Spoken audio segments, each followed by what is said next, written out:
Ang sabi ng nakararami, halos lahat daw ng tao merong tinatagong sikreto at nasa kanila na lamang kung paano nila yun maitatago at matatakpan. Ang ilan mukhang mabuti ngunit palihim na gumagawa ng kasamaan. Ang ilan naman mukhang masama, ngunit maraming nagawang kabutihan. Hindi madaling magtiwala sa mga taong nakakasalamuha sa araw-araw. Kung kaya't, iba yung pag-iingat ang kailangan. Naku, Mamisi, sigurado ako matutuwa ang mga bata nito. Malaking tulong po ito sa aming munting ampunan. Sabi ng isang matandang babae. Kitang-kita ang labis na tuwa sa kanyang muka, habang nakatitig sa mga pasalubong na nasa kanyang harapan. Hindi ka pa rin talaga nagbabago. Hanggang ngayon hindi mo pa rin kami nakakalimutan. Maraming salamat po. Nanay Sonia, ito lang yung maitutulong ko sa inyo bilang pagtanaw ng utang na loob. Hanggat kaya ko gagawin kong tumulong dito. Alam niyo naman pong napamahal na rin sa akin ng mga bata, di ba? Napakabait mo talaga. Mabuti na lang at lumaki kang mabait at may malasakit sa kapwa. Siyempre naman po, Nay. Kayo kaya nagmalaki sa akin. Utang na loob ko po sa inyo kung ba't ko naabot kung ano man na meron ako ngayon. Hindi po ako magsasawang ibalik sa inyo yung kabutihang ginawa niyo sa akin noon. Natawa naman ang matandang babae. Ikaw talagang bata ka, oo. Halika, kumain na muna tayo. Nagpahanda ako kay Teresita ng merienda dahil alam kong darating ka. Nauna nang maglakad si Nanay Sonia papunta sa kusina. Naging mabagal ang pagsunod ng dalaga sa kanya. Malinaw pa rin sa alaala ni Missy ang bawat sulok ng bahay ampunan kung nasan siya ngayon. Kahit pinarenovate na nila ang ilang bahagi nito. Naroon pa rin ang kinalakihan na maraming batang nanggaling dito. Ang tagal mo palang hindi bumisita rito, Mamisi. Mukhang abalang-abala ka na sa buhay mo ngayon ah. Malapit ka na ba mag-asawa? May nobyo ka na ba? Wala po. Marami po akong ginagawa at mga kailangan tapusin. Wala pa po yan sa isip ko. Huwag mo sabihin na wala ka pa ring nobyo hanggang ngayon. Napapailing na paghihinayang na saad ni Nanay Sonia. Sayang ang ganda mo ha? Huwag kang tumulad sa amin ni Teresita na nalipasan na ng panahon at hindi na nakapag-asawa. Ano ka ba naman, Sonia? Kailangan mo pa bang ihalin tulad sa atin ang maaaring mangyari kay Missy? Abay tama naman ang sinabi ko ah. Nanay Sonia, Aling Teresita, wala pa po kasi sa isip ko yung bagay na yan. Bukod doon, wala pa naman po dumarating na lalaki na nagpapatibok ng puso ko eh. Wala? Ining, namumukod tangi ang ganda mo. Imposibleng walang lalaking lumalapit sa'yo. Umiling si Missy bago naupo. Pinagmasdan niya ang mga pagkaing nakahain sa hapag. Ilang taon na rin ang nakakalipas mula nung huling beses siyang makakain ng mga luto ni Aling Teresita at aaminin niyang nasasabik siyang matikman tong muli. Kumain na tayo, Missy. Niluto ko ang mga paborito mo. Sigurado ako na namimiss mo na ang mga yan at alam ko rin na mahal mo ang luto ko. Naglapag si Aling Teresita ng mga plato sa mesa. Mabuti naman at may oras ka ngayon para manatili dito kahit sandali. Hindi rin naman ho ako magtatagal. May pupuntahan pa rin ho ako. Maya-maya lang nagtakbuhan ng mga bata. Papunta sa kusina.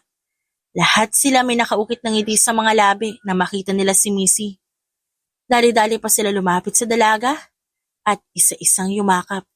Ate Missy, ang tagal mong di nagpunta. Namiss ka namin. Maglalaro na ba tayo ngayon? Ate, lalo kang gumanda. Mga bata, hayaan niyo muna ang Ate Missy niyo, okay? Kumain na muna tayo at may lakad pa siya. Sita ni Nanay Sonia sa mga bata.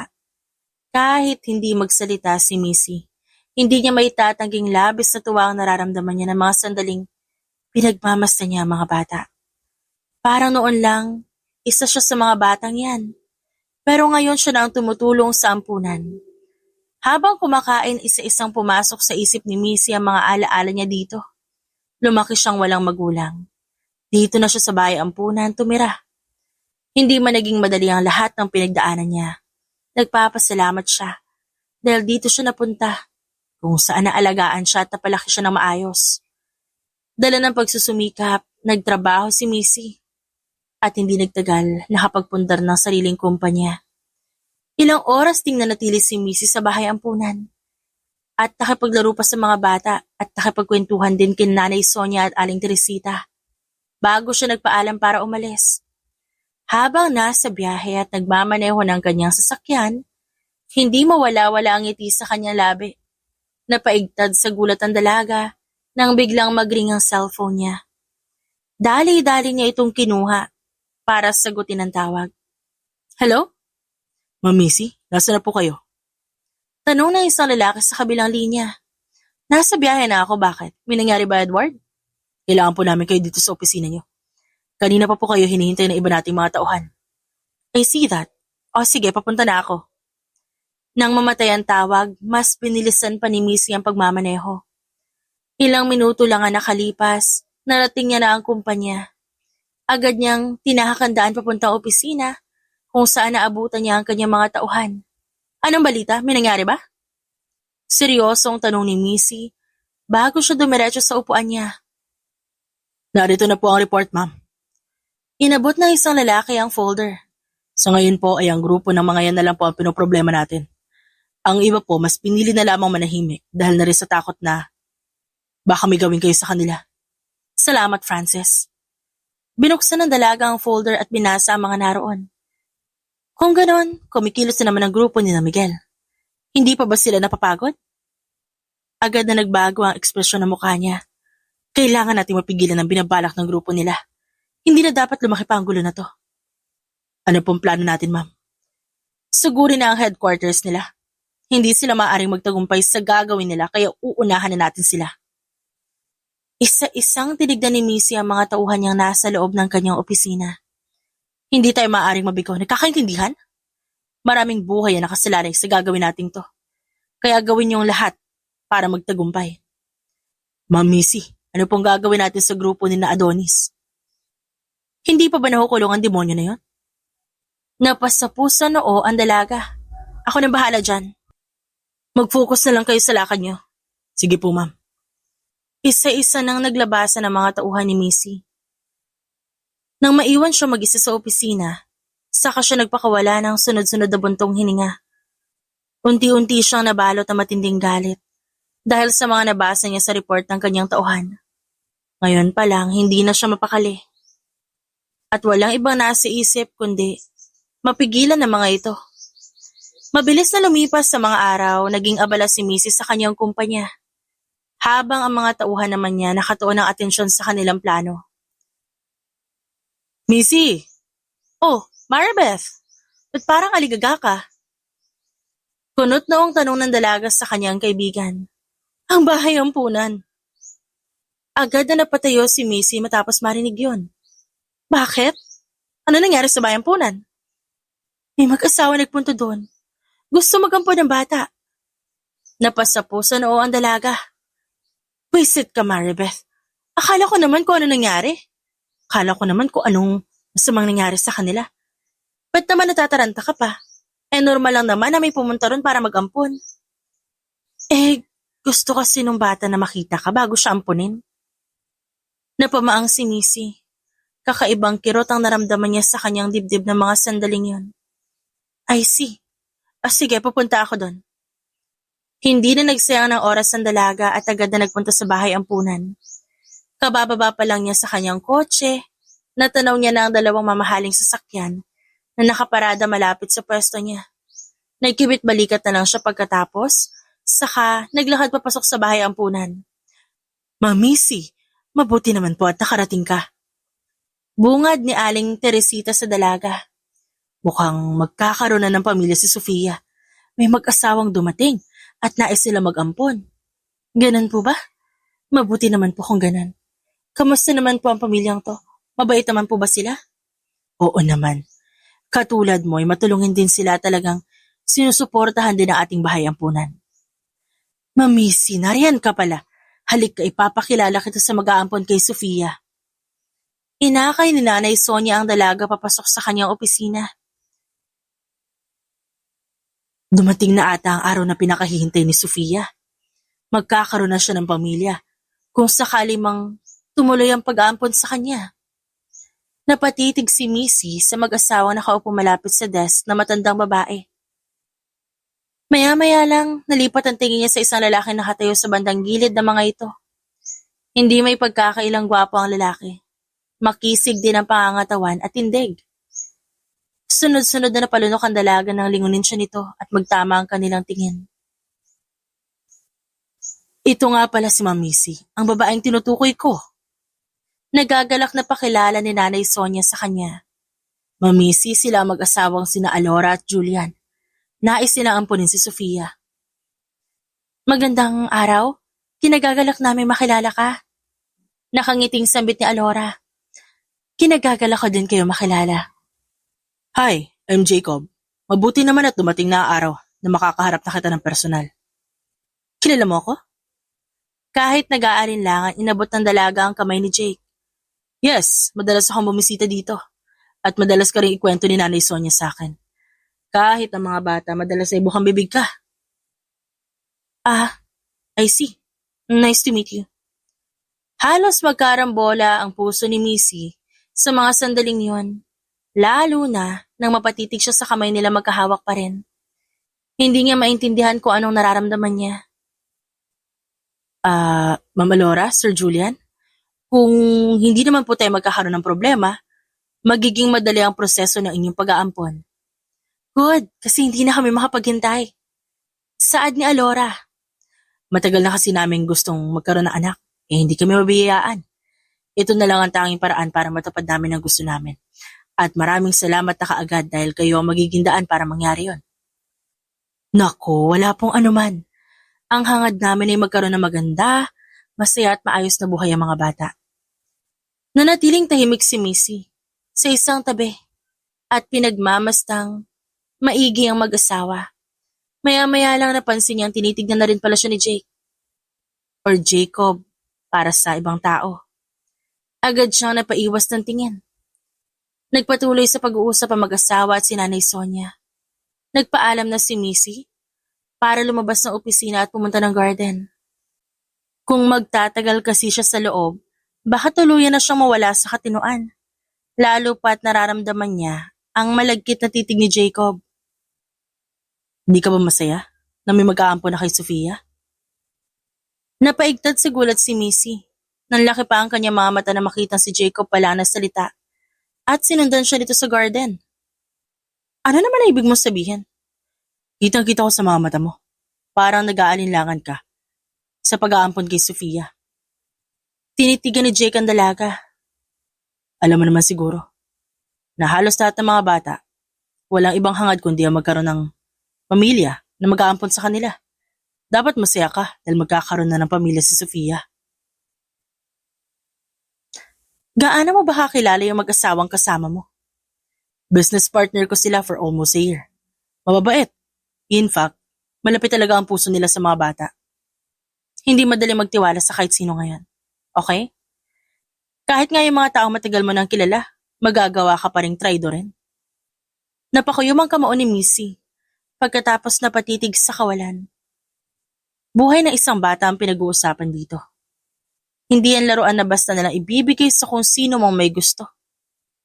So ang sinasabi mo, wala kang tiwala sa mag-asawang yan. Ibig sabihin lang nun, wala ka rin tiwala sa akin. Of course, hindi naman kita kilala. Ngayon lang tayo nakita, kaya naman talagang wala akong tiwala sa'yo. Totoo nga ang kinuwento ni Nanay Sonia, kakaiba ka. Nangunot ang noon ni Missy. At anong gusto mong palabasin? I find you interesting, Missy. That's how unique you are. Wala akong pakialam. Sa iba mo na lang sayangin ang oras mo. Muling pumasok sa bahay ampunan si Missy. Sa pagkakataong ito, nagtungo siya sa kusina kung saan naabutan niya si Aling Teresita na nagluluto. Tamang-tama ang dating mo. Matatapos na ako magluto. Sumabay ka na sa amin kumain. Hindi na po, Aling Teresita. May kailangan pa kasi akong gawin eh. Dumaan lang talaga ako dito para makita si Sofia at yung mag-aampon sa kanya. Ganun ba? Sayang naman. Babawi na lang po ako sa susunod. Lumapit si Mrs. sa babae. Gusto ko lang po sana itanong. Matagal na po bang pumupunta yung mag-asawa na yan? Ang mag-aampon kay Sofia. Sa katunayan, Ngayon lang sila napunta rito kung kailan balak talaga nila mag-ampon. Kasama kasi sila ni Sir Jacob, kaya naman nakipag-usap kami. Inilapag ni Aling Teresita ang hawak niyang sandok sa lababo. Madalas kasi rito si Sir Jacob. Katulad mo, binibisita niya rin ang mga bata dito. I see. Balitaan niyo na lang po ako kung anong mangyayari. Pupuntahan ko muna si Sofia para makapagpaalam na po ako. Halos kalahating oras pang nanatili sa bahay ampunan ng dalaga bago siya tuluyang makaalis. Hanggang sa biyahe, hindi pa rin mapalagay ang loob niya. Meron siyang kakaibang nararamdaman na hindi naman niya maipaliwanag. Imbis na sa bahay dumiretso, napagdesisyonan ni Missy na pumunta sa kanyang kumpanya. Mabuti na lang at naabutan pa niya ang kanyang sekretarya na si Maribeth, na siyang pakay niya. Oh, ba't nandito ka pa? Gabi na. Gulat na bulalas nito. Kumusta ang pagbisita mo sa bahay ampunan? Naging maayos ba ang pag-uusap doon? Kailangan kita makausap. Tungkol naman saan? Ba't parang ang seryoso mo? Meron akong paimbestigahan sa'yo. Gusto kong alamin mo ang lahat tungkol sa kanila hanggang sa pinaka-tinatago nilang baho, okay? Ha? Sino naman? Problema ba yan? Ang mag-asawang mag-aampon kay Sofia, sina Alora at Julian Montero. O bakit? Huwag mo sabihin sa akin na pinaghihinalaan mo sila. Hindi naman ganun. Pero kasi, hindi ako mapalagay. Ang hirap magtiwala sa mga tao ngayon dahil hindi natin alam kung mabait ba sila o masama. O sabagay, o sige ako na bahala dyan. Salamat. Balitaan mo ako agad kapag may nakuha ka na, okay? Kailangan mong kumilos na maaga. Kung may tinatago man na mag-asawa na yan, hindi ko hahayaang mapasama sa kanila si Sofia. Malakas ang kutob ni Missy na hindi niya dapat pagkatiwalaan ng mag-asawa na yon. Sa kabilang banda naman, kakaiba ang nararamdaman niya pagdating kay Jacob. Ngayon lang ito nangyari kay Missy. At kahit anong gawin niyang pag-iisip, hindi niya matukoy kung ano ba talaga yon. Sa paglipas ng mga araw, sunod-sunod ang mga inasikaso ni Missy. Nawala na siya ng oras sa kanyang kumpanya, lalo pat mas lalong lumala ang gulo sa pagitan niya at ng grupo ng mga kalaban niya. Ang akala ko naman kaya niyo nang tapusin ang grupo ni na Miguel. Mukhang nagkamali ako sa pagtitiwala sa inyo. Dismayadong sambit ni Missy. Sayang ang ilang araw na lumipas. Dapat sinabi niyo na lang. Para nakakilos din ako. Pasensya na po, ma'am. Hindi po talaga namin inaasahan. Nahanda rin sila sa pag-atake namin. Kung ganoon, alam nila ang kilos at plano natin. Tumango si Francis bilang tugon. Opo. Ilang beses na po namin binalak sumugod kaso nakabantay sila. Talagang alam nilang parating kami. Kung ganoon, meron traidor sa grupo. Napakuyom ang kamao ng dalaga pagkatapos bumaling sa gawin ng kanyang kaibigan. Maribeth, alam mo na ang gagawin mo. Wala akong balak magpapasok ng traidor sa poder ko. Di mo na kailangan sabihin yan. Nagawa ko na ang dapat kong gawin. Nakilala ko na kung sino yan. Ngayon, nasa panig na siya ng mga kalaban. Tapusin na natin to. Marami pa akong dapat gawin. Ikinasa ni Missy ang hawak niyang baril. Bahagya siyang sumilip sa pinagtataguan niyang puno para tignan ang pwesto ng mga kalaban. Kaliwat kanan ang putukan at pagsabog sa paligid. Unti-unti nang nababalot ang makapal na usok ang lugar na pinaglalabanan nila. Inakyat ang dalaga ang isa sa ng puno. Magsikilos na kayo! Agad namang sumunod ang mga tauhan niya. Nagpalipat-lipat sa sanga ng puno si Missy. Mabuti na lang. Magkakalapit ang mga ito dahilan para maging madali para sa kanya ang talunin ng mga ito. Sa tuwing makakita siya ng kalaban, walang pag-aalinlangan niyang binabaril ang bawat isa sa mga ito. Patuloy lang sa pagsugod ang dalaga hanggang sa makalapit na siya sa headquarters ng grupo ni na Miguel. Mabuti naman at isipan mo na magpakita, Missy. Ngumisi ang lalaki. Nakatutok na sa dalaga ang hawak niyang baril. Ikaw na talaga mismo ang nagdala sa sarili mo sa hukay, no? At sino naman nagsabi sa'yo? Na mauuna akong ilibing kaysa sa'yo? Sa isang iglap, tumalon sa ere si Missy. Pinagbabaril ni Miguel ang dalaga, ngunit madali ito nakaiwas. Imbes na makalapit, unti-unting lumalayo si Missy dahil na rin sa pagbaril na ginagawa ng lalaki. Nagiging mahirap para sa kanya makaatake, lalo pat hindi ito tumitigil sa pagbaril. Ano na? Ano na, Missy? Hanggang dyan na lang ba yung kaya mo? Tinagurian ka pa man ding mafia queen. Pero parang hindi naman nababagay sa'yo yun. Napangisi ang dalaga nang marinig ang bansag sa kanya.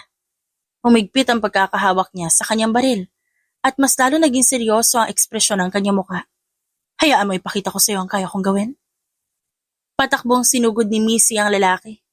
Muli na naman itong nagpaputok ng baril, ngunit nakailag ang dalaga. Tumalon siya sa area at nang bahagyang makalapit kay Miguel.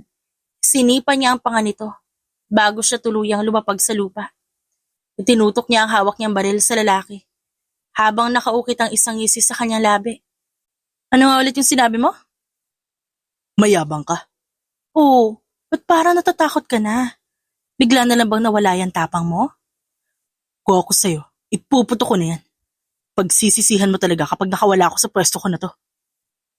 Bahagyang natawa si Missy. Umasa ka na lang, okay? Umasa ka na lang. Maya-maya lang, napalibutan na ang dalaga ng mga tauhan ni Miguel. Halos karamihan sa kanila, may hawak na bakal at kahoy. Napatingin si Missy sa baril niya. At tinignan ko may laman pa itong bala. Napabuntong hininga na lang siya nang makitang paubos na rin to. Sunod-sunod ang naging pagsugod ng mga kalaban sa dalaga. Bago kumilos, binaril ni Missy ang balikat at hita ni Miguel, dahilan para mapasigaw ito sa sakit. Hindi na nagsayang ng oras ang dalaga at agad sinalubong ang mga kalaban. Napasugod sa direksyon niya. Hindi rin nagtagal, nagdatingan na sina Maribeth at Francis, kasama ang iba pa niyang tauhan. Ibang klase ka rin talagang kumilos, Missy. Tama nga sila, isa kang mafia queen. Namamanghang bulalas ni Maribeth. Hindi ko pa rin talaga maintindihan kung bakit may nagtatangkapang kalabanin ka. Nasa na mga pulis? Parating na sila, friend. Nagmamadali ka ba? May kailangan pa akong puntahan. Kaya kayo nang bahala dito. Ha? Saan ka naman pupunta? Di mo na kailangan malaman yun. Tinuro ni Mrs. si Miguel. Siguraduhin yung hindi mamamatay ang isang yan, ha? Kailangan niyang mabulok sa bilangguan. Okay, kami na pong bahala. Naglakad na paalis ng babae. Unti-unti nang nababalot ng kirot ang katawan niya. Ngunit pinilit niya ang sarili na huwag indahin yun. Sobrang layo ng pinagparkan niya ng kotse. Ilang minuto pa siyang naglakad bago marating yon. Nang makasakay naman, agad din siya nagmaneho paalis. Dumiretso si Mrs. sa bahay ampunan. Bahagya pa nga nagulat sina Nanay Sonia at Aling Teresita dahil biglaan ang pagdating niya. Mabuti na lang at di nakalimutan ng dalaga na magdala ng pasalubong. Sa kabila nun, ang mga tingin niya ay napukaw sa lalaking hindi niya inaasahang makikita niya ngayon. Bumarigan, Missy. Anong ginagawa mo dito, Jacob? Dumadalaw. Bakit? Bawal ko na bang gawin yan? Ikaw lang ba may karapatang bumisita dito? Nakangiti ang lalaki nang maglakad siya palapit sa dalaga. Hindi naman sa ganon. Hindi ko lang inaasahan na maaabutan kita dito. Huwag kang mag-alala. Paalis na rin naman ako maya-maya. Mukhang hindi mo kaya makita o makasama ako eh. Wala akong sinabing ganyan. Pwede kang manatili dito hanggat gusto mo. Wala akong pakialam sa'yo. Mabuti naman kung ganon. Pinagmastang maigi ni Jacob ang buong katawan niya at agad nangunot ang noo sa labis na pagtataka. Saan ka nang galing? Ba't parang ang dumi ng suot mo? Napatungo si Missy para tignan ang suot. Wala. Tsaka ano ba pakialam mo? Wala kang pakialam sa akin. Teka, dugo ba yan? Tinuro ng lalaki ang kaliwang binti niya. May sugat ka. Gas-gas lang to. Huwag kang praning. Sige na, kakausapin ko lang muna ang mga bata. Pilit tinakpan ni Missy ang binti niya. Aligaga siyang naglakad paalis. Nanatili namang nakatitig sa kanya si Jacob. Bakas pa rin ang pagtataka at pag-aalala sa mukha nito. Kahit hindi sabihin ng lalaki, alam niya sa kanyang sarili na unti-unti na siyang nagiging interesado kay Missy. Sigurado siyang hindi niya na mapipigilang mahulog dito. Kung mas magiging madalas ang kanilang pagkikita. Missy, mukhang pagod na pagod ka. Sita ni Nanay Sonia. Bakit ka pala napadalaw dito ng biglaan? Ang akala namin ay sa susunod na linggo ka pa pupunta. Ano po kasi? Kailangan po kayo makausap. Tungkol po kay Sofia? Huminga siya ng malalim. O bakit, may problema ba? Ano na po ba ang status ng pag-aampon sa kanya? Hindi ko pa masabi kung i-approve ko. Wala pa kami sa kalahati ng proseso. Pinasama niyo na po ba si Sofia sa mag-asawa? Tumango si Nanay Sonia. Isang beses pa lang, katulad na nasa proseso. Mukhang masaya naman si Sofia, talagang mabait na mag-asawa na yon. Napatitig ito kay Missy. May problema ba? Ba't parang hindi ka mapakali na maaampon na si Sofia? Wala po. Nagulat na lang si Missy na bigla siyang lapitan ni Jacob. Naupo ang lalaki sa isang tabi at may daladala na pala itong first aid kit. Nanlaki ang mata ng dalaga habang pinagmamas ng maigi si Jacob. Alam mo bang, hindi pa rin tumitigil ang pagdurugo ng sugat mo? Kung gasgas lang yan, dapat hindi ganyan kadaming dugo ang lumalabas dyan. Tumitig lalo si Jacob sa dalaga. Akin na, lilinisan ko at lalagyan ng bandage. Hindi na, kaya ko namang gawin niya na mag-isa. Bakit mo pa gagawin mag-isa? Kung nandito na rin naman ako sa harap mo.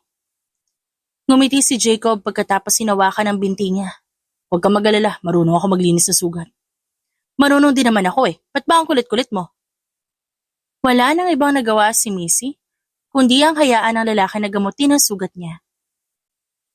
Hindi niya na maintindihan kung bakit ganun kalakas ang tibok ng puso niya. Ramdam niya matinding init sa kanyang katawan, lalong-lalo na sa kanyang muka. Base rito sa nakikita ko, sigurado hindi lang to basta gasgas. Malalim na sugat to, mukhang tama ng bala. Kung tama ang inala ko. Ibig sabihin, nasa loob pa ang sugat. At mas lalong, nasa loob ang bala. Sa loob ng katawan mo. Let me see. No? Agad na pigil ni Missy. Tell me, ano ba nangyari sa'yo? Saan ka ba talaga nanggaling? Nanlaki ang mga mata ni Missy pagkatapos napatayo. Wala ka ng pakialam doon. Salamat, pero hindi ko kailangan ng tulong mo. Ma'am Missy, nag-aaway po ba kayo? Ano nangyayari? Nanay Sonia, mauna na po ako. Kailangan ko na po kasing umalis. Babalik na lang po ako sa susunod. Bago pa makasagot ang matanda, nakatakbo na paalis ng dalaga. Hindi pa rin makapaniwala si Missy na napansin niyo ni Jacob. Ang mas hindi niya inaasahan, nagtamo pala siya ng tama ng bala mula sa engkwentro niya kanina sa grupo ni na Miguel. Sunod-sunod na naging pagbuntong hininga niya, kasabay ng mariin niyang pag-iling nang makasakay siya sa kanyang kotse. Pinagsusuntok pa niya ang manibela sa sobrang inis. Wala sa plano ni Missy na may makaalam sa tunay niyang pagkatao. Pinangako niya sa sarili na ililihim niya ang tungkol sa mapanganib at madugo niyang mundo. Nanlaki ang mga mata ng dalaga nang makita niyang tumatakbo si Jacob palapit sa kotse niya. Agad siyang nataranta at dali-daling pinaandar ang kotse. Bago pa tuluyang makalapit ang lalaki, pinaharurot na ni Missy ang kotse paalis. Alam niya maraming tanong sa isip ni Jacob. At alam rin niya sa kanyang sarili na hindi pa siya handang sagutin ang mga yon. This can't be happening. Inis na bulalas niya habang patuloy sa pagmamaneho. Hindi pwedeng may makaalam sa totoong pagkatao ko. Especially not him. Parang masisiraan ang bait ng babae. At hanggang sa makarating sa kanyang tinitirahan, yun ang nasa isip niya. Dumiretso siya sa kanyang kwarto. Pabagsak na nahiga sa kama. Pinikit niya ang kanyang mga mata at pinilit na makatulog. Halos ilang araw din ang lumipas. Hindi pa ulit dumadalaw sa bahay ampunan si Missy. Tinuon niya ang kanyang atensyon sa mga trabaho niya sa kumpanya. Pati na rin sa mga grupo na kailangan niyang patahimikin. Missy! Hindi mapakaling pumasok sa opisina si Maribeth. May naghahanap sa'yo. Lalaki? Gwapo, mukhang mayaman din. Ha? Sino raw siya? Hindi sinabi yung pangalan eh. Papapasukin ko ba? Hi, Missy. Nakangisi na ang lalaki nang pumasok siya sa opisina. Alam ko hindi mo ako papapasukin kapag sinabi ko yung pangalan ko.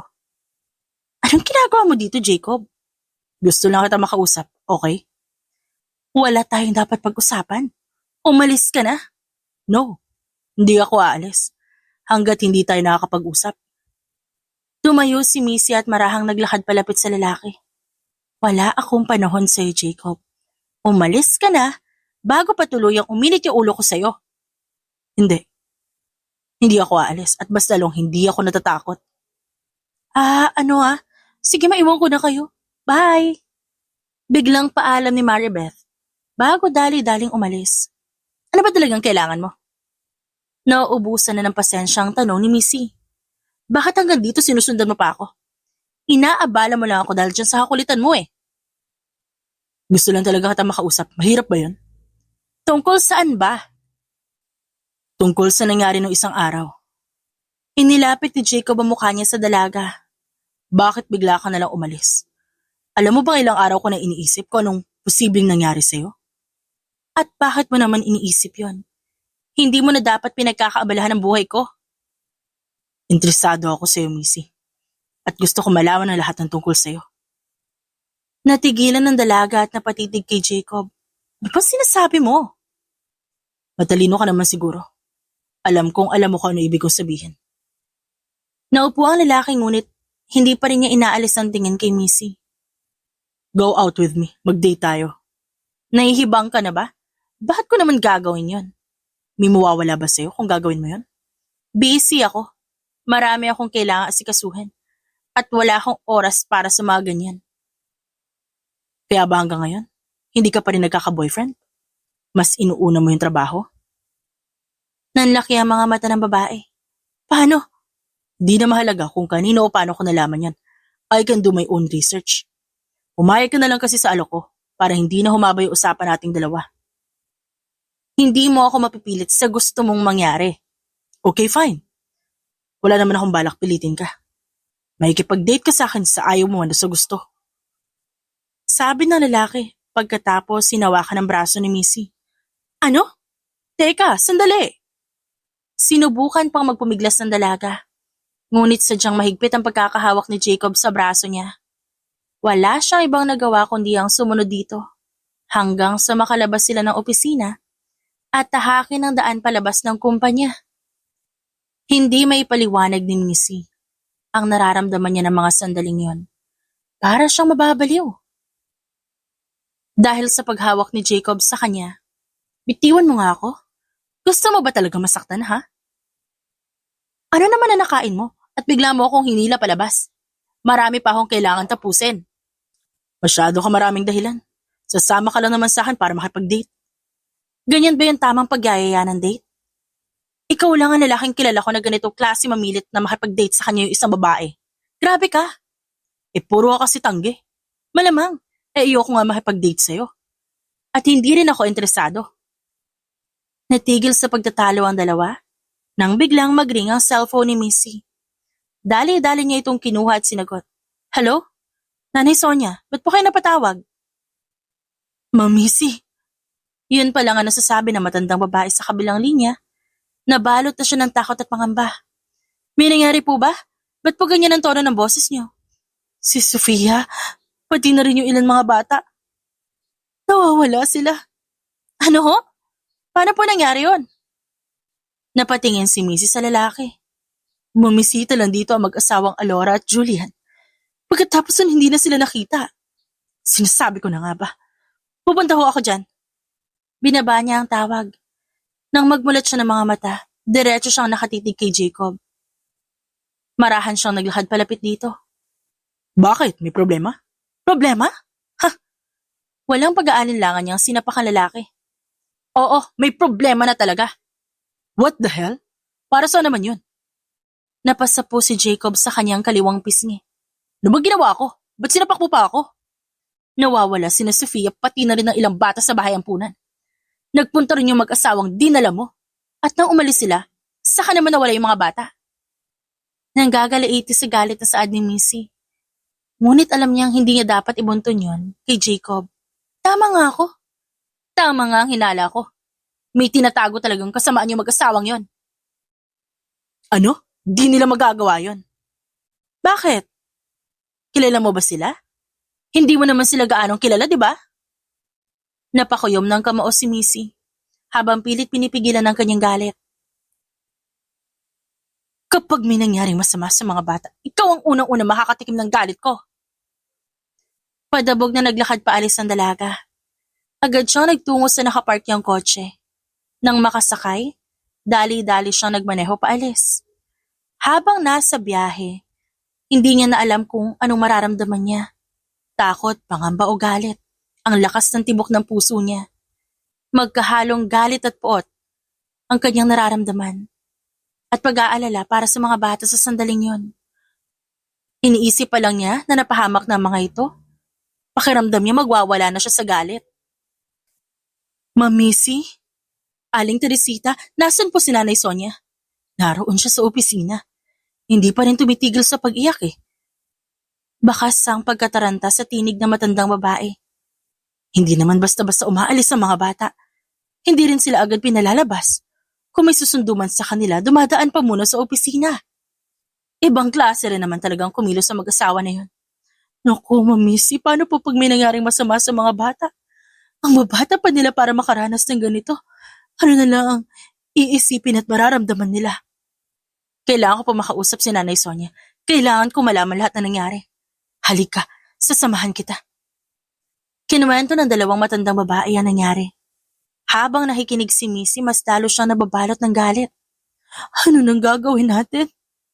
Luha ang tanong ni Nanay Sonia. Hindi na ako mapakali. Nagkaalala na ako para sa mga bata. Ako na pong bahala. Gagawin ko po lahat para mahanap at mailigtas sila. Tumayo na si Missy at akmang aalis na matigilan siya. Mabilis na nagsalubong ang kilay niya. Nang mapatitig siya sa lalaking kapapasok lang ng opisina. At ano naman ang ginagawa mo dito? Hindi pa ba sapat yung ginawa mo? Hindi ko naman ginusto yung nangyari, Missy. Ba't parang ako yung sinisisi mo? Ikaw talaga ang sinisisi ko. Ikaw ang nagdala sa mag-asawang yun dito.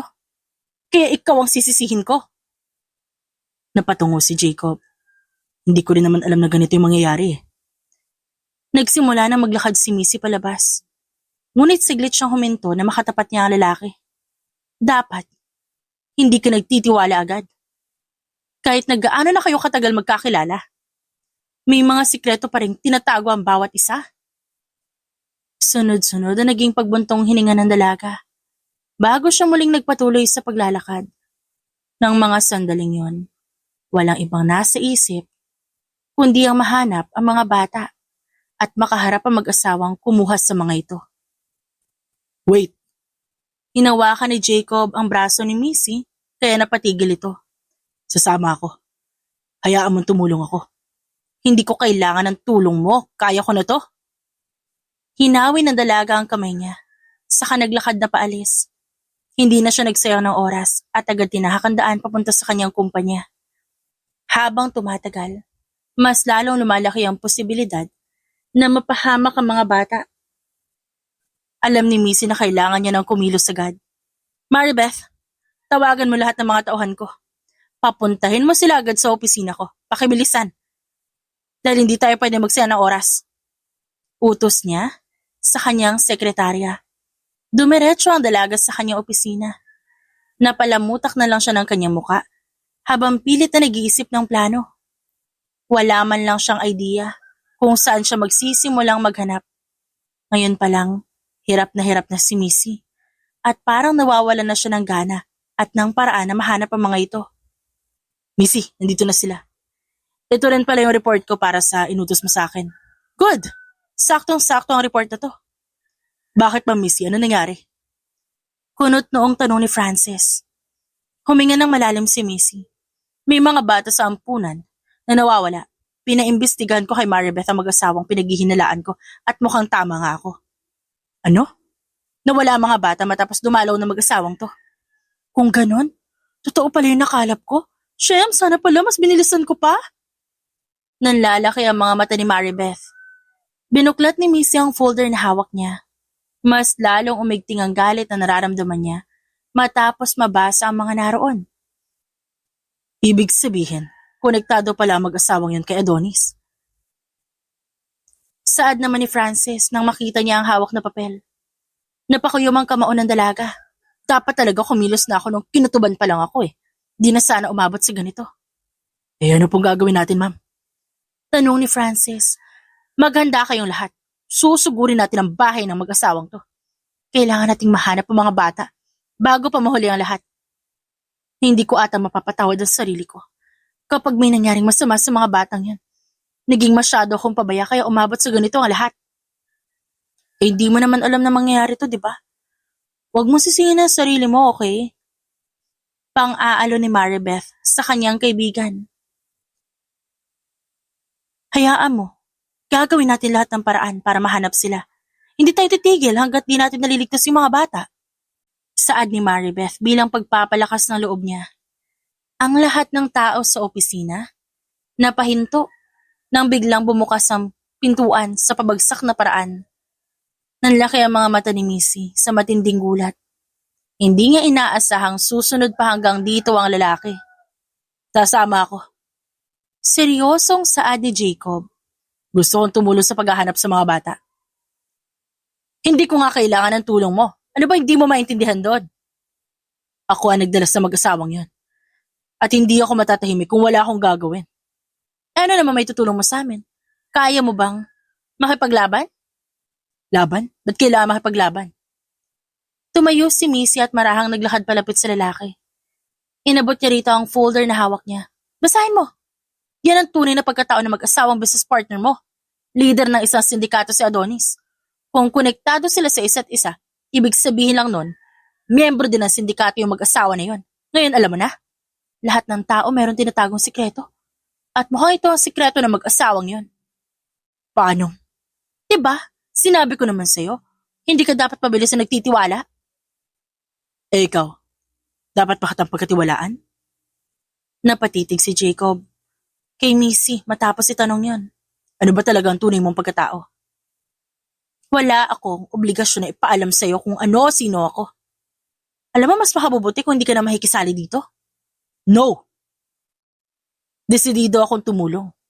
Gagawin ko ang lahat para mahanap at mabawi na ligtas sa mga batang yan.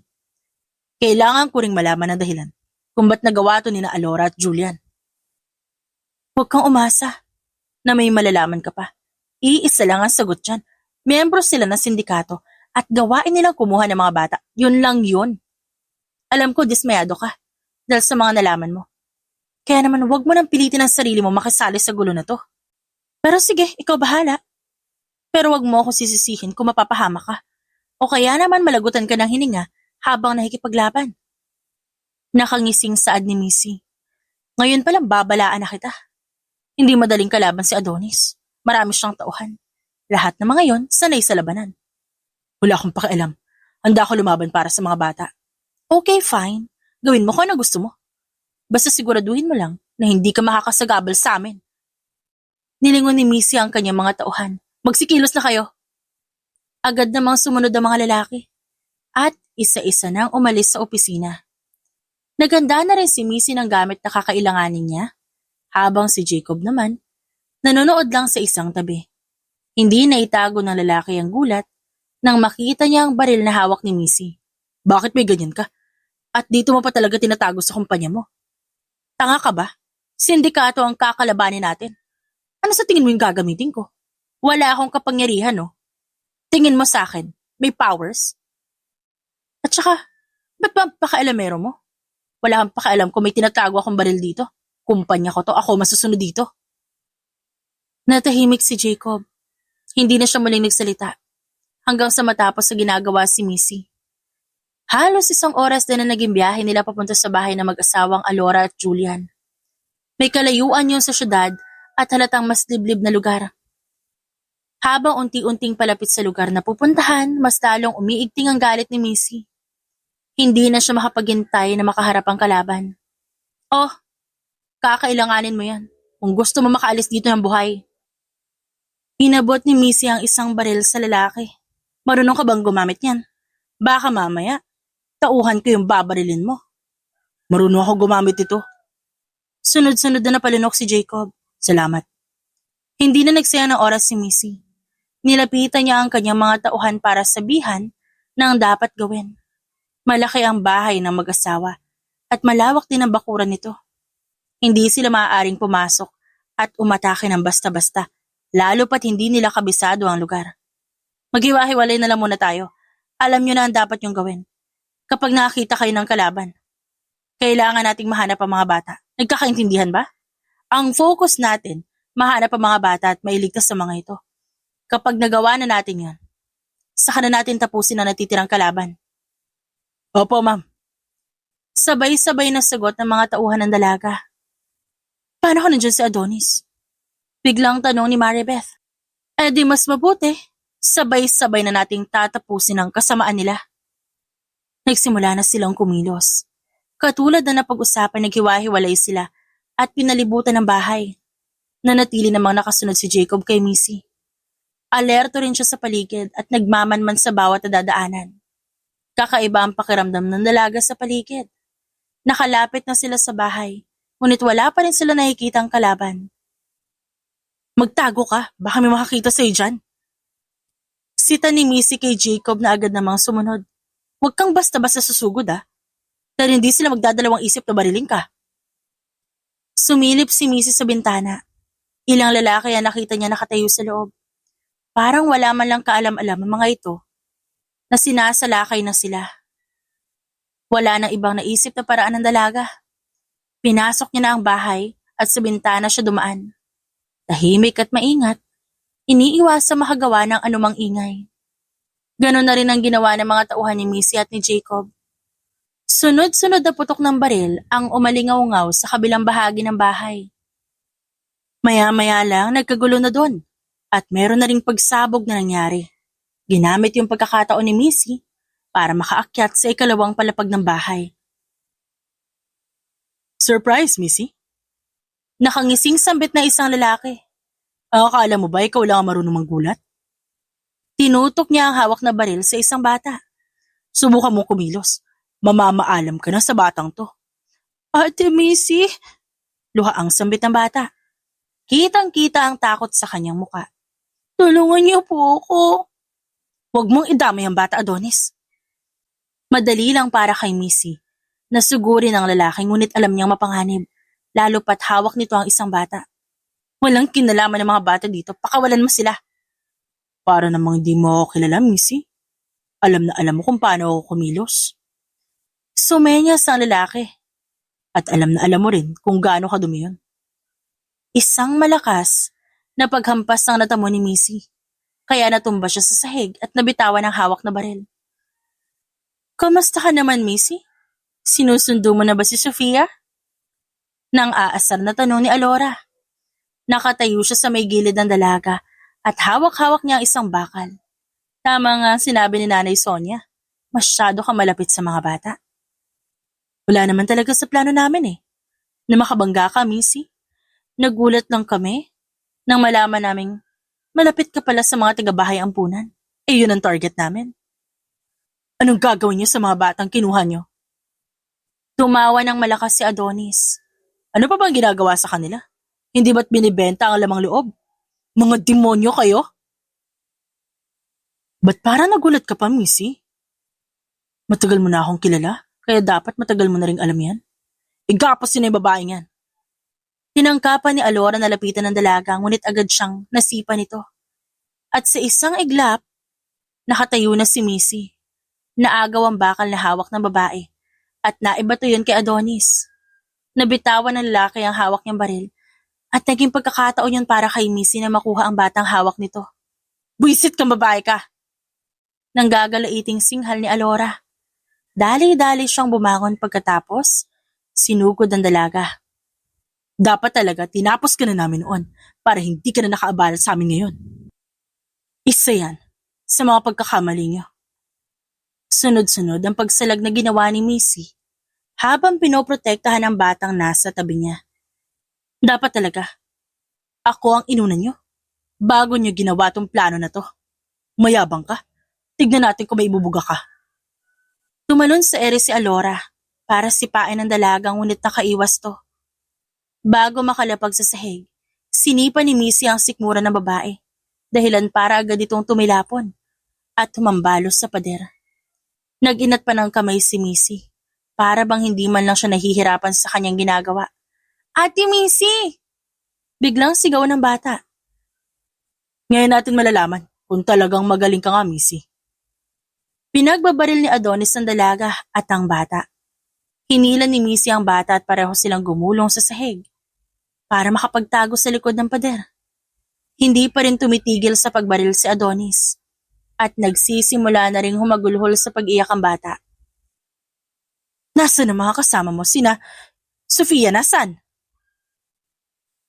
Tanong ni Missy sa bata. Huwag ka na umiyak, okay? Magiging ligtas ka na. Pati na rin mga kasama mo, ililigtas ko sila. Nasa kabilang kwarto po.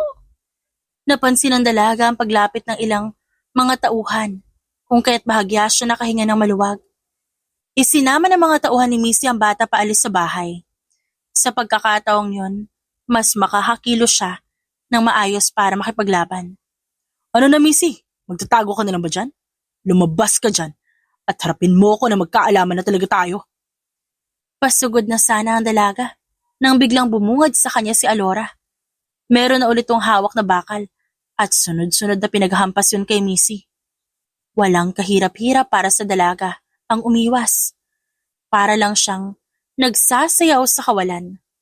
Nang makahanap ng pagkakataon, buong lakas niyang sinuntok ang mukha ni Alora. Hindi pa siya nakontento doon. Sinipa niya pa ito sa tiyan. Dahilan para tuluyan ito mawala ng malay. Pagsisisihan mong dinami mo pa ang mga bata dito, Adonis. Nagpupuyos sa galit ng sambit ni Missy. Kung sana nanahimik ka na lang, hindi mo sana mararanasan ang galit ko. Masyado ka talaga mayabang, Missy. Hindi pa naman tayo dito nagtatapos. Biglang lumabas sa isang kwarto si Julian at walang pag-aalinlangang sinugod ang dalaga. Puro pag-iwas ang ginawa ni Missy. Inaasar ang kanyang kalaban. Sa kabila noon, palihim na rin siya lumalapit sa pwesto ni Adonis. Wala siyang balak patagalin ang gulo nito. Gusto na lang niyang mailigtas sa mga bata at makauwi na agad. Missy, nahanap na namin ang... Napamaang si Jacob at napatitig sa mga naglalaban. Julian, ba't niyo ba ginagawa to? Oh, akalain mo nga naman. Kasama ka pala ng babaeng to. Ano naman nakain mo? Naisipan mo pumasok sa ganitong uri ng gulo? Sagutin mo na lang yung tanong ko. Di pa ba obvious? Siguro nasabi na sa'yo ni Missy kung anong klaseng pamumuhay meron kami. Demonyo kayo? Paano niyo nagagawa ang ganitong klaseng bagay sa walang kamuwang-muwang ng mga bata? Hindi ko kailangan ng sermon mo, Jacob. Maraming salamat din pala. Ikaw ang naging tulay namin para makapasok sa bahay ampunan. Hindi na ituloy ni Jacob ang balak sabihin. Natulala na lang siya nang makita ang bawat kilos ng dalaga. Hindi niya napigilang mamangha. Ito ang unang pagkakataon na nakita niya ito makipaglaban. Tumalon sa ere si Missy, sinipa ang panga ni Julian. Nang makalapag sa sahig, dali-dali niyang sinugod ang lalaki. Para sunod-sunod itong suntukin. Hindi na rin nakahintay si Adonis at sinugod na rin ang dalaga. Halos mapaatras si Missy sa bilis ng pag-atake ni Adonis. Kahit kailan sagabal ka sa mga plano ko, Missy, dito na magtatapos ang buhay mo. Ang tagal ko nang binabalak ang pagpatay sa'yo, mukhang dumating na ang araw na magagawa ko yun. Ni hindi mo nga mapatama yung suntok mo. Paano mo naman matatapos yung buhay ko? Missy, sa likod mo! Malakas na sigaw ni Jacob. Nakatutok na sa dalaga ang baril na hawak ni Julian. Sa isang iglap ay nakaharang si Jacob kay Missy at nang papuputukin na ni Julian ang baril, ang binata ang tinamaan. Nanlaki ang mga mata ni Missy. Gulat na gulat sa ginawa ni Jacob. Agad na bumagsak sa sahig ang binata. Napapadaing sa sakit. Dali-dali namang kumilos si Missy. Pinulot ang baril na malapit sa pwesto nila. At bago pa muling makapagpaputok si Julian, nabaril na siya ng dalaga.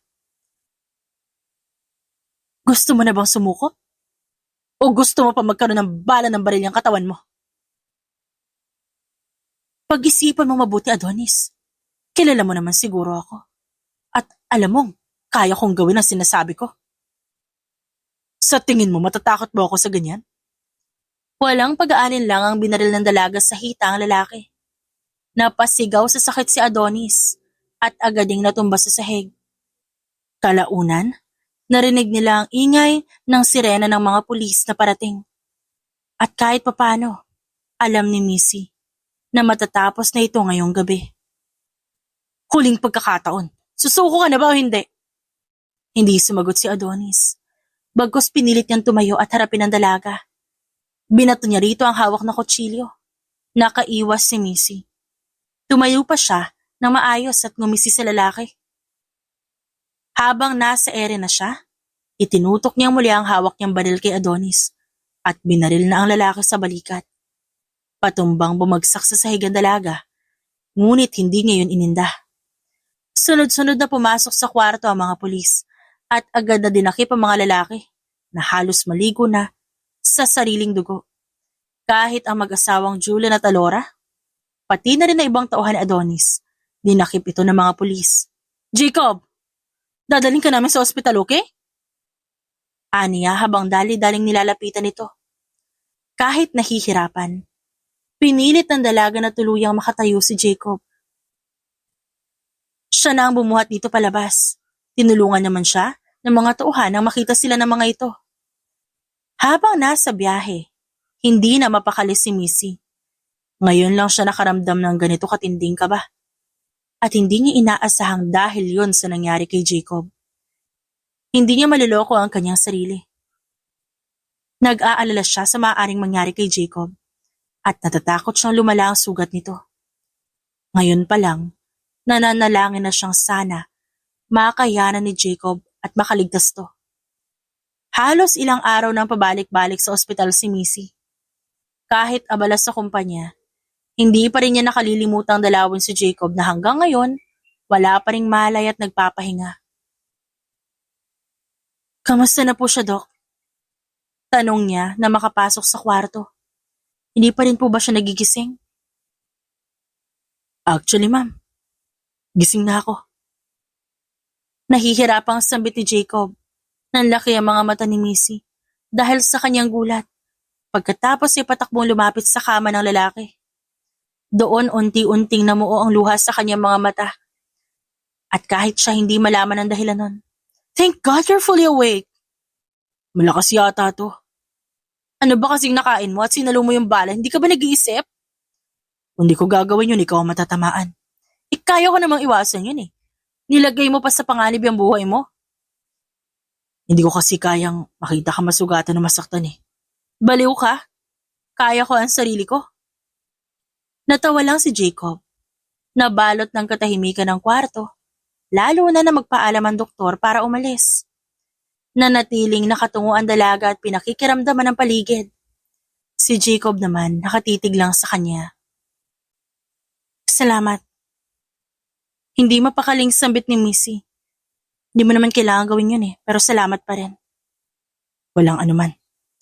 Magpahinga ka na para mas lumakas ka pa. At makalabas ka na rito. Balita ko lagi mo akong binibisita rito.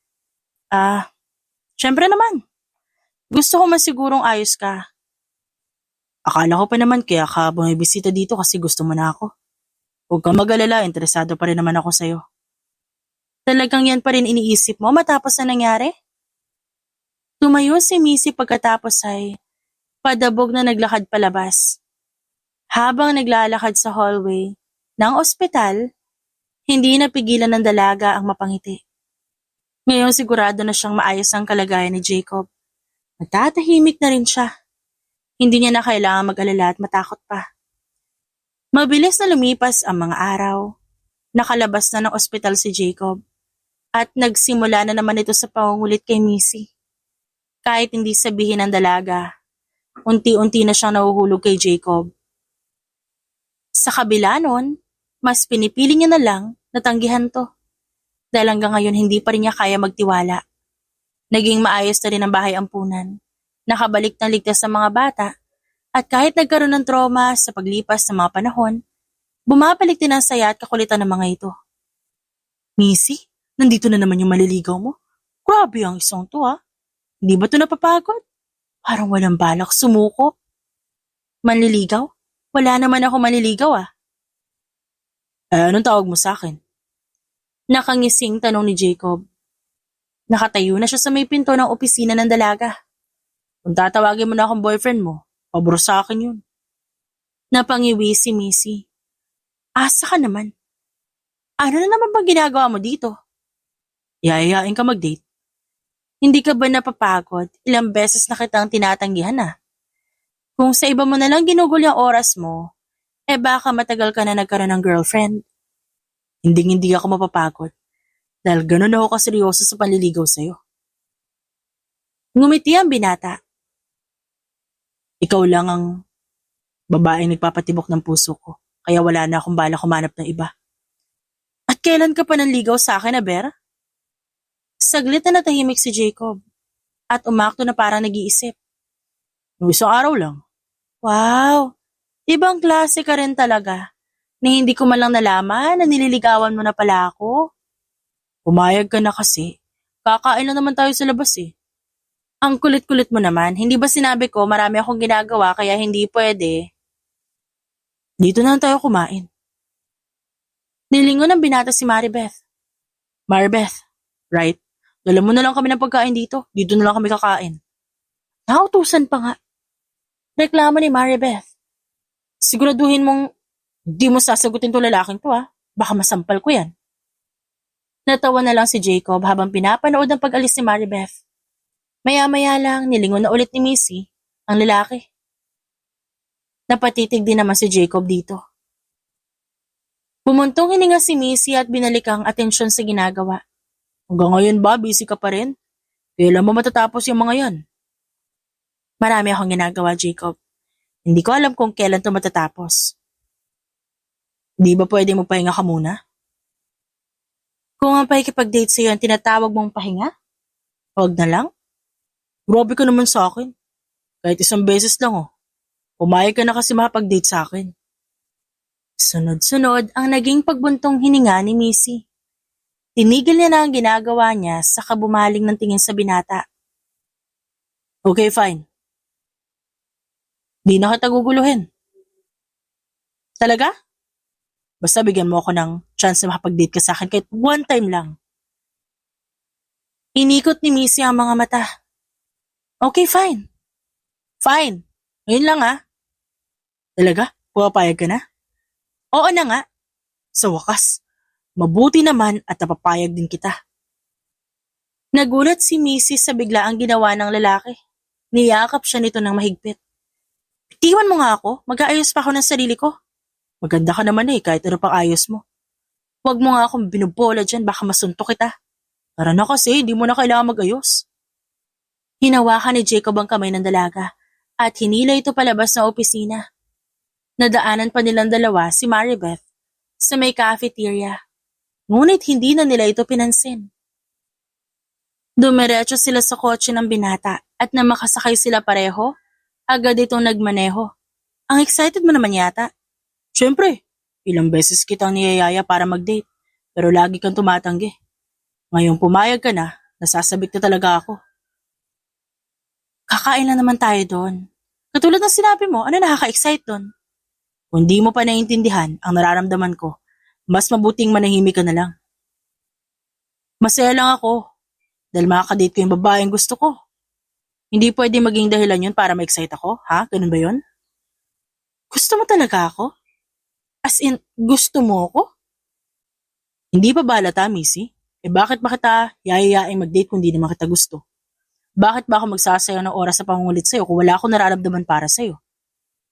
Naging seryoso ang mukha ni Jacob nang tumingin siya sa dalaga. Gusto talaga kita. Gustong gusto. Bakit ba hindi mo kaya maniwala doon? Natahimik ang dalaga. Ramdam niya ang muling pag-init ng kanyang mukha at sigurado siyang namumula na ito. Unti-unti na ring bumibilis ang tibok ng puso niya. Ngayon lamang ito nangyari sa kanya. At hindi siya maaaring magkamali. Kilig ang nararamdaman niya. Sa isang mamahaling restaurant nagtungo ang dalawa. Kahit papaano, nakakaramdam na rin ang pagkasabik si Missy. Dahil ngayon pa lang niya napuntahan ang restaurant na ito. Mukhang romantic at pang-couple ang lugar na ito. Kaya hindi siya mapakali. Just order anything. Gusto ko mag-enjoy ka ngayon. Ang ganda ng lugar na to. Mukhang pinagkagastosan na may-ari. Actually, ako may-ari ng restaurant na to. What? Ikaw? Oh, ba't parang gulat na gulat ka? Hindi ko lang inaasahan na Ang isang katulad mo magkakaroon ng interes sa ganito. Matapos mag-order, inilibot pa ni Missy ang kanyang paningin sa paligid. Hindi pa rin niya mapigilang mamangha, lalo na sa mga disenyo at dekorasyon sa paligid. Maya-maya lang napatingin na siya kay Jacob.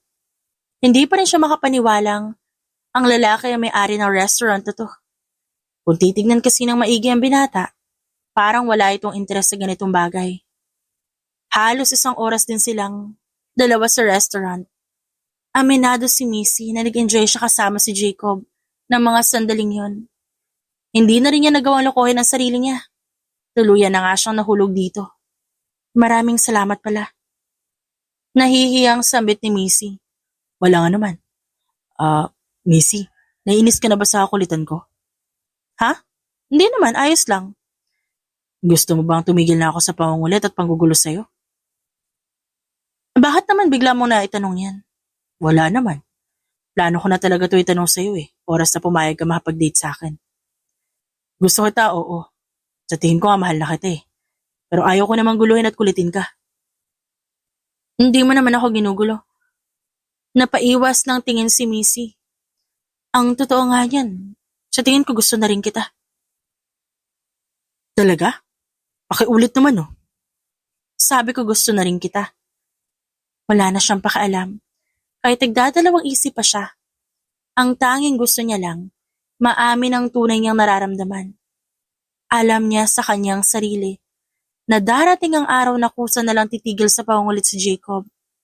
At bago pa dumating ang araw na yon, gusto niya nang masabi ang totoo dito. Seryoso ka ba? Hindi ka nagjo-joke? Ngayon ko lang siguro natanggap sa sarili ko yung bagay na yon. Hindi kasi ako mabilis magtiwala eh. Kung ganon, ibig sabihin, hindi ka pala nagtitiwala sa akin? Oo. Pero hindi ibig sabihin na masama ang tingin ko sa'yo. Nasanay lang ako na wag agad magtiwala sa ibang tao. Ayos lang naman sa akin. Masaya na ako malaman na gusto mo pa rin pala ako. Nagulat si Missy na yakapin siya nito. Muli na naman siya nakaramdam ng kakaibang init sa kanyang puso. Salamat ah. Salamat sa lahat, Jacob. Hindi mo kailangan magpasalamat, okay? Mahal kita, kaya ako ginawa mga ngayon. At hindi ako magdadalawang isip na gawin ulit ang mga yun kung kinakailangan. Mahal din kita. Bahagyang lumayo ang binata. Naging mabagal ang paglapit ng mukha niya kay Missy.